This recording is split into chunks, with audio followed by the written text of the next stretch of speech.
Olá, meus amigos, tudo bom? Hoje eu vim falar sobre o fim dos testes de inverno da Fórmula 1. Como vocês sabem, semana passada terminou o último dia de testes.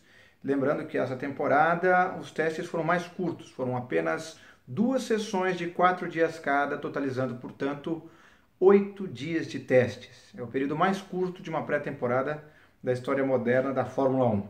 E eu tenho aqui algumas anotações que vão nos trazer algumas informações interessantes do que a gente pode deduzir do jogo de forças das 11 equipes desta temporada.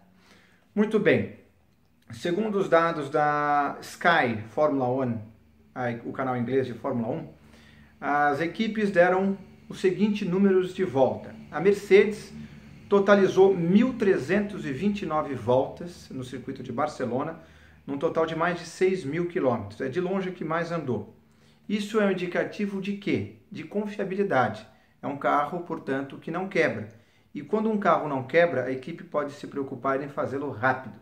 Quando um carro quebra, primeiro a equipe precisa se preocupar com que ele pare de quebrar e descobrir o porquê que ele está quebrando. A partir do momento que ele não quebra, como a Mercedes, eles podem se dedicar de corpo e alma em refinar o carro, trazer novidades que o tragam a um patamar mais elevado de velocidade. E é nesse patamar que a Mercedes se encontra atualmente. Ela, portanto, começa o ano como favorita para a vitória no Grande Prêmio da Austrália, dia 20 de março. Em segundo lugar, não em quilometragem, mas em jogo de forças, vem a Ferrari. Foi a que mais se aproximou da Mercedes. Ela até foi mais rápida, mas a Mercedes não tentou ser mais rápida. Então a gente sabe que a Mercedes pode e deve ser mais rápida que a Ferrari. O Nico Rosberg deu algumas declarações dizendo que acha que a Ferrari pode estar até à frente da Mercedes.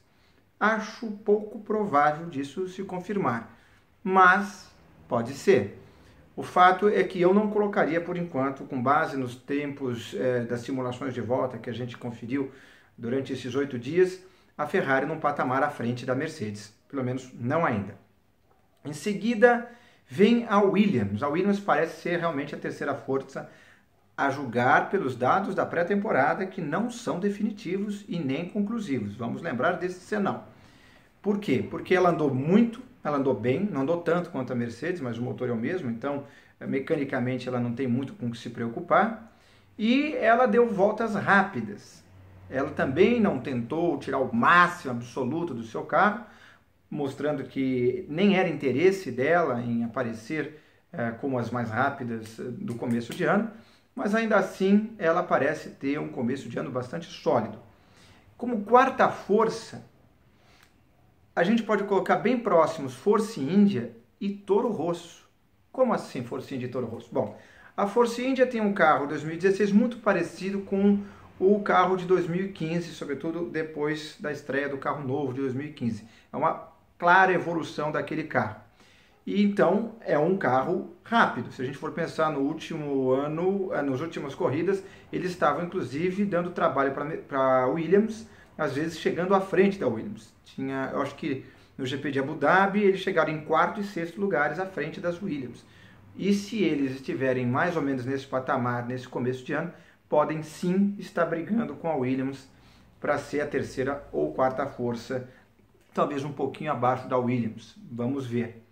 E por que a Toro Rosso? Porque a Toro Rosso foi a segunda equipe que mais andou nesse teste, nesse período de teste de inverno. Ela deu 1.091 voltas, ela foi a única que rompeu, junto com a Mercedes, a barreira de mais de 1.000 voltas. Isso é um indicativo de confiabilidade, mas isso também se explica tecnicamente. Por quê? A Toro Rosso, até ano passado, corria com motor Renault. Quer dizer, ano passado, o retrasado era outro. Mas ano passado ela correu com motor Renault. E o motor Renault, todo mundo viu, era uma desgraça. Era um motor que era muito fraco e que quebrava. Esse ano eles estão com o motor 2015 da Ferrari. Isso é bom e ruim. Por que é bom? Primeiro porque ela, mesmo sendo 2015, essa configuração de motor 2015, é mais forte do que a 2016 da Renault. Segunda coisa, ele é muito confiável, essa plataforma de motor da Toro Rosso. Ela é muito confiável porque é um motor que foi treinado, testado e absolutamente exigido no ano passado inteiro. Então ela começa em 2015, em 2016, praticamente com muito pouca chance de quebrar.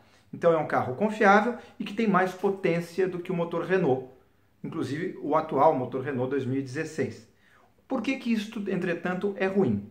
Porque como é o motor 2015 da Ferrari, diferente dos outros motores, Honda, Renault, Mercedes e o próprio Ferrari 2016, este motor e só esse motor da Toro Rosso não vai evoluir ao longo do ano.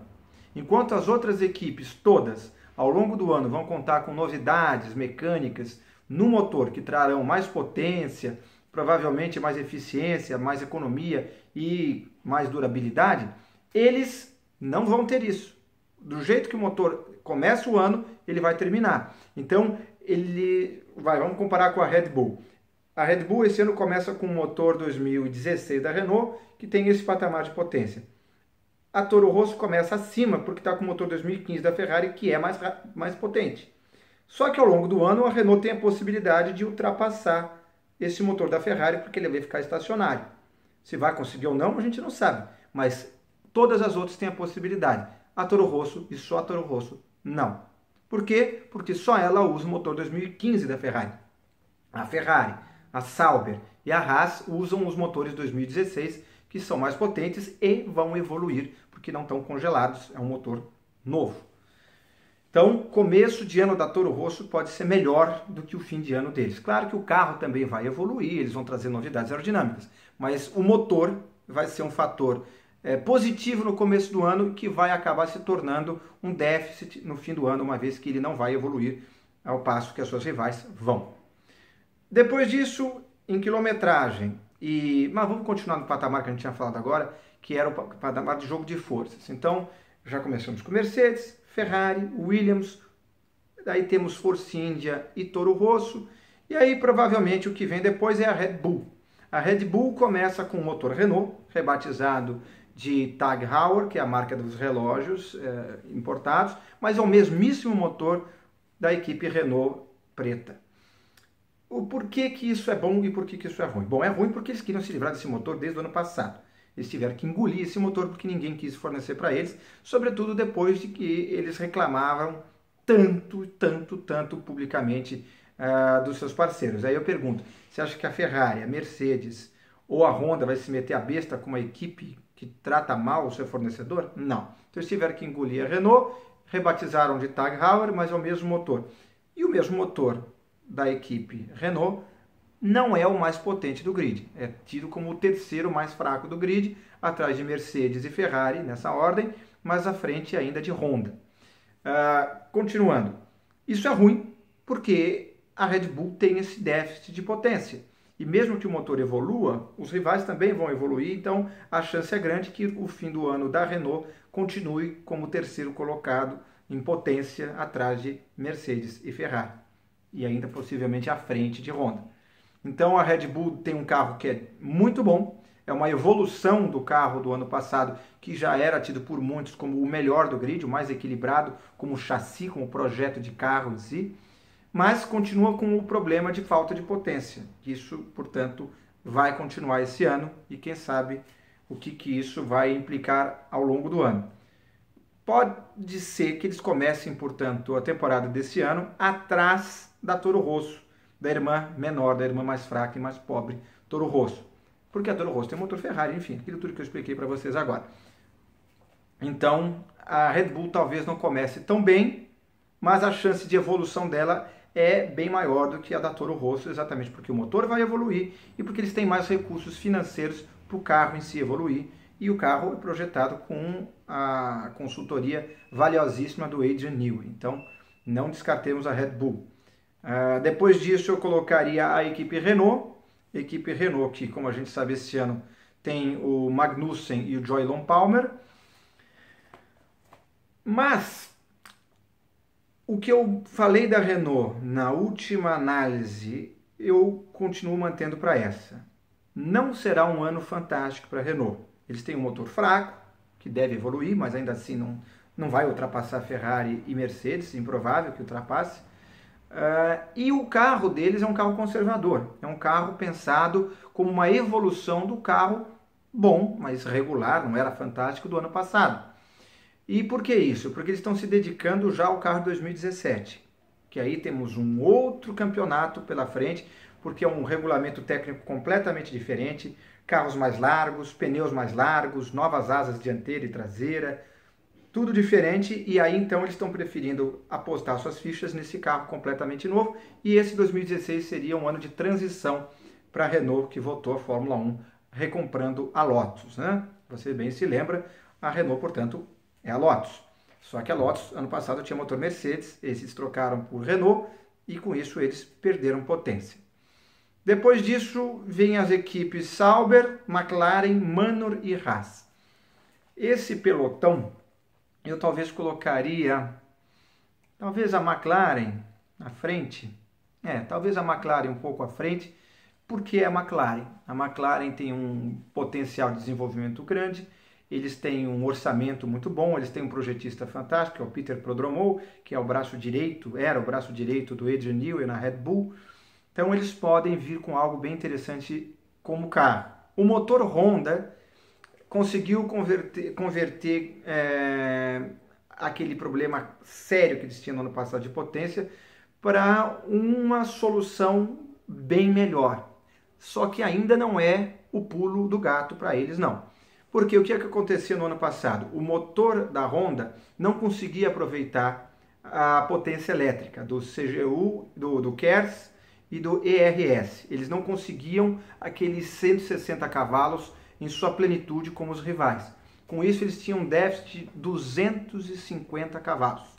Era estimado o número de cavalos a menos que o motor Honda e a McLaren em si tinham a menos do que o Mercedes. 250 cavalos a menos. 160 só com o ERS e o KERS, que eles não conseguiam fazer funcionar direito. Pois bem, para esse ano, o KERS e o ERS aparentemente estavam funcionando, então eles tiraram desses 250, 160 cavalos. Além disso, o motor Honda também evoluiu, só que o motor ganhou uns 20 cavalos, pelo que a gente andou lendo pelas análises dos especialistas que têm acesso às informações interessantes, mas igualmente não confirmadas. Então eles continuam como o motor mais fraco do grid, só que já num patamar muito mais próximo aos Renault, por exemplo. Além disso, o último período de testes foi bem melhor para a McLaren, o carro não quebrou tanto, o carro já se mostrou mais confiável, eles deram 707 voltas, que foi um número muito próximo, por exemplo, ao da Renault com 787, que é um número razoável. Force India deu 814, ficou mais ou menos no mesmo patamar da Red Bull, que também deu 814 voltas, Sauber 832. E falando de Sauber, é hora de falar dela. Como vocês também sabem, ela adiou a estreia do seu carro novo só para a última sessão de testes. Eles perderam a primeira sessão de testes, o carro novo perdeu pelo menos, eles usaram o carro de 2015 e agora eles estrearam o carro 2016 e tinham uma imensa responsabilidade de conseguir fazer o que todas as outras fizeram em 8 dias em apenas 4. Felizmente conseguiram. O carro se mostrou equilibrado, confiável, não teve grandes problemas mecânicos. Um dia o Ericsson teve alguns probleminhas no pescador do tanque de combustível, que não conseguia detectar e puxar a gasolina do tanque, mas isso foi corrigido e isso era um problema da Ferrari, que é a fornecedora de motores, e não do carro em si, então não era uma responsabilidade de projeto deles. E depois disso também eles corrigiram e conseguiram dar um número de voltas muito positivo. Então eles começam um ano menos piores do que muitos imaginavam que poderiam começar.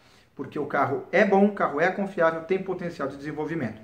Claro, o calcanhar de Aquiles da Sauber continua sendo financeiro. Como eles não têm um grande orçamento, é um dos orçamentos mais baixos da Fórmula 1, se bobear só perde para a Manor, eles não devem ter evoluções muito significativas ao longo da temporada. Conclusão, se eles começarem a temporada bem, a chance é que as rivais todas o ultrapassem ao longo do ano. E se eles começarem o ano não tão bem, pior ainda, porque eles vão continuar sendo ultrapassados pelos rivais.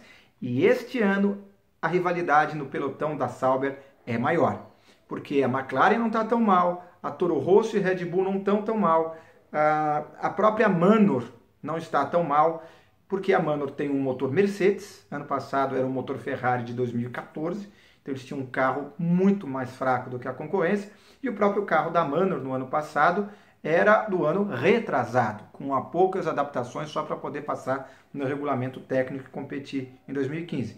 Então a Sauber vai enfrentar uma concorrência muito mais dura na sua luta, que é marcar pontos. Marcar pontos, portanto, que é a meta da Sauber, vai ser mais difícil esse ano. Que também tem a chegada de uma rival, a Haas. A Haas é uma equipe estreante, uma equipe americana, como vocês bem sabem, e é tida como a equipe B da Ferrari. Por que equipe B? Porque eles têm uma sinergia muito grande. O carro da Haas foi todo desenvolvido junto com os técnicos da Ferrari. Além do motor Ferrari, as suspensões são Ferrari, o câmbio é Ferrari, muitas das soluções internas, mecânicas do carro são da Ferrari, então é quase como se fosse um balão de ensaio, um irmão mais pobre da Ferrari. Claro que existe uma independência, a Haas não é da Ferrari, é outro dono, outro completamente diferente, só que existe uma sinergia muito grande entre as duas equipes. Então, isso dá a Haas um potencial início de temporada muito melhor do que as novatas tinham até recentemente. Se a gente for pensar, a Haas começa num patamar muito superior ao patamar que começou a Scania HRT em 2010, a Virgin também em 2010, a Caterham em 2010, e enfim, mostra que esse é um jogo muito mais sério que eles estão jogando e começam melhores. Entretanto, vamos agora ao número de voltas. Enquanto a Mercedes deu 1.329 voltas, só a equipe prateada Mercedes deu 1.329 voltas, a Haas deu 412. 412, gente, é muito pouco. 412 é quase um quarto do que andou a Mercedes. Isso significa o seguinte, uma equipe novata, que já não tem experiência, também não tem tantos dados técnicos coletados em pista para trazer informações valiosas de setup e de comportamento, previsão de como que o carro vai se comportar numa corrida, do que as suas rivais. A Haas foi a equipe que menos andou.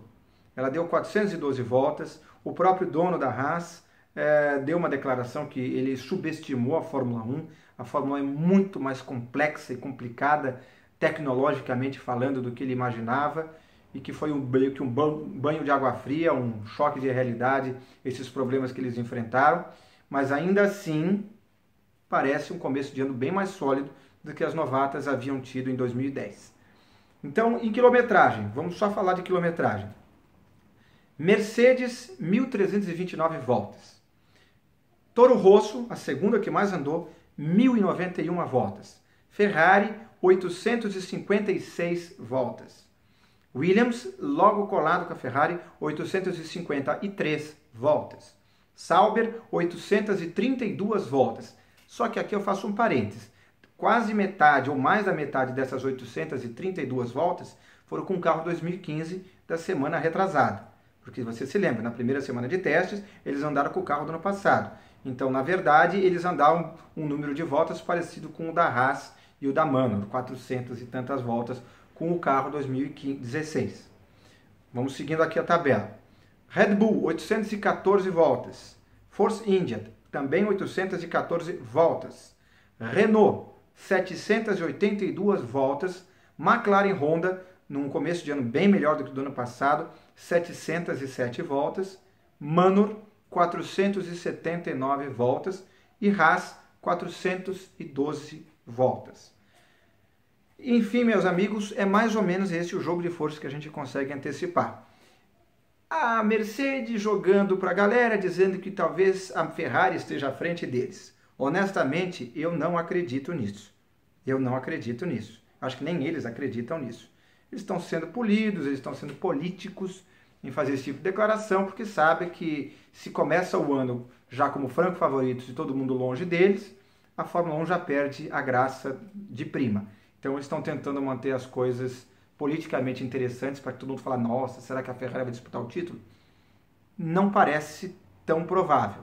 Possível? Claro que é. Eu até torço para que a Ferrari esteja lá nas cabeças com a Mercedes. Mas por enquanto eu não tenho subsídios para falar categoricamente que a Ferrari está lá em cima. Tomara que esteja. A Williams como terceira força, Portanto, também a se confirmar, tudo isso que a gente está falando não é confirmável, porque a gente sabe que em teste a gente nunca sabe como cada um realmente andou. A gente não sabe quanto de combustível cada um usou, a gente não sabe qual é o mapeamento de motor que cada um, se todo mundo estava usando a potência toda, se eles estavam economizando, se eles estavam usando o ERS e o KERS em tempo integral ou não, se eles estavam com algum tipo de limitação aerodinâmica porque eles estavam testando uma asa diferente. Enfim, a gente não sabe a realidade de cada um. A gente só vai saber isso com mais exatidão nos treinos do GP da Austrália e, sobretudo, durante o GP da Austrália, né? Eu acho que, além disso, outras coisas que eu tenho que mencionar, importantes desse ano, são 3 coisas que a gente viu nos testes. Primeiro, o teste do ralo, não do ralo de água onde cai da pia ou do seu banheiro, não ralo com R, ralo com H, H-A-L-O, que é aquela proteção horrorosa na frente do cockpit do piloto que a Ferrari testou. É feio que nem o diabo, mas se protege, talvez seja um mal necessário. Eu acho que tem que ser melhor pensado, porque se um carro de Fórmula 1 capota e fica virado de cabeça para baixo, o piloto não vai conseguir sair dali. Agora, se então imaginam se o piloto vira e o carro pega fogo e o piloto fica lá preso por aquelas barras. É bem complicado, a FIA tem que pensar melhor sobre essa questão do halo, H-A-L-O, halo, enfim. Além disso, existe a nova qualificação, nova classificação da Fórmula 1. O processo do sábado, da classificação de sábado, virou uma dança das cadeiras, praticamente, onde entram os carros, eles têm acho que 7 minutos para marcar o seu tempo, e depois, a cada 70 segundos, acho que é 70 segundos, vai sendo eliminado o mais lento de cada um deles.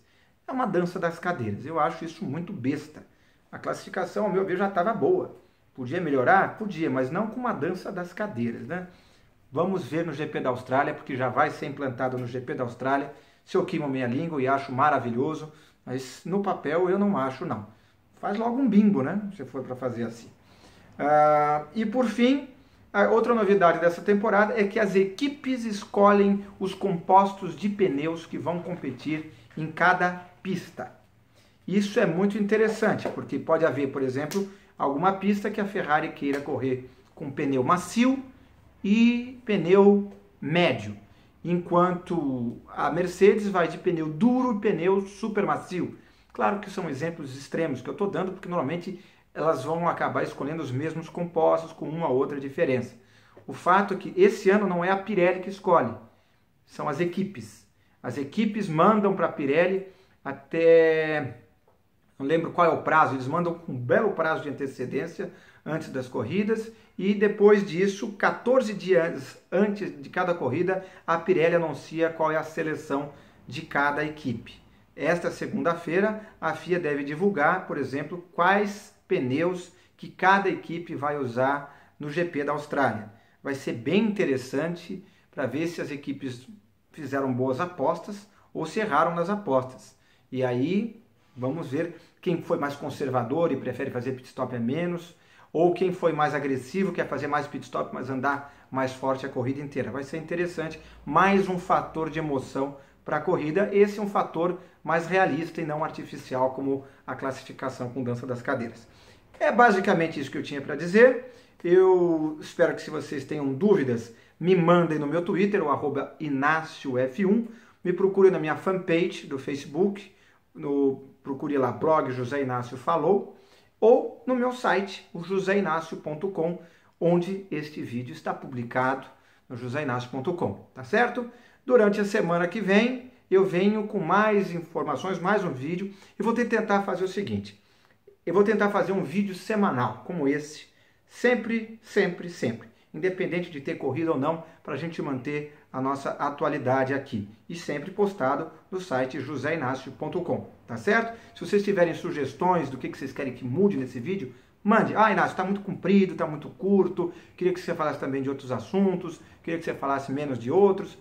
Fale, eu anoto e a gente vai fazendo um programa sob medida, conforme o que vocês querem, tá bom? Tchau, tchau, e agora eu vou procurar o botão de parar aqui. Pronto, tchau.